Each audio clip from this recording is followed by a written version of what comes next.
Yo, good afternoon guys. Ayun, dito na naman tayo sa LTO. Pero ngayon, Dasma naman. Kahapon kasi nag-renew kami dun sa yung puton naman namin dun sa ano yun, Bacoor. Ngayon, dito naman kami. Itong van, dito naman sa LTO Dasma. Iyan o. Wow, init. LTO Dasma kami ngayon. Baba lang tayo. Ayan guys, pakainit na naman. Tiyo.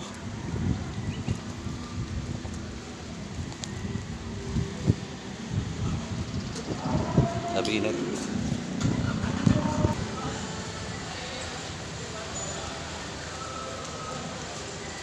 guys, andyan na nasa sarang natin. Dito pala sa kanila. Hindi pala tayo, hindi pala dapat.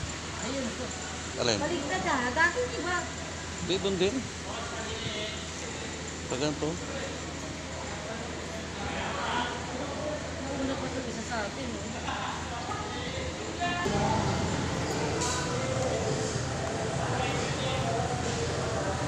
Salang.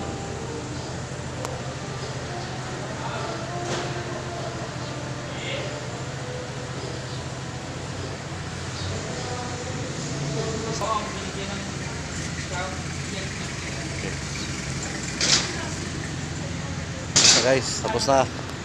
Ayan o. Bilis dito kasi hapon na kayo pumunta kaya wala na masyado. Bilis lang. Ayun. Kapasero ko lang si madam. Okay. So,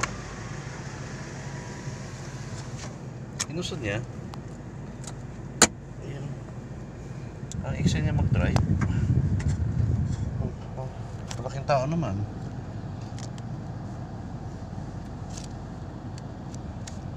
Pag ako kasi na umupo ng manubela, ayaw ko nakadikit sa manubela. Hindi ako makahinga. Sikip na sikip eh. Pero pag iba nag-drive, talagang dikit na dikit yung upuan.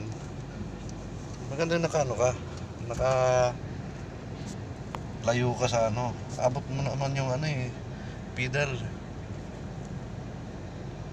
Ako para, depende ito sa tao kung saan sa komportable. Gusto niyang dikit na dikit o ano, basta kung pag ako, gusto ko may ano, distansya.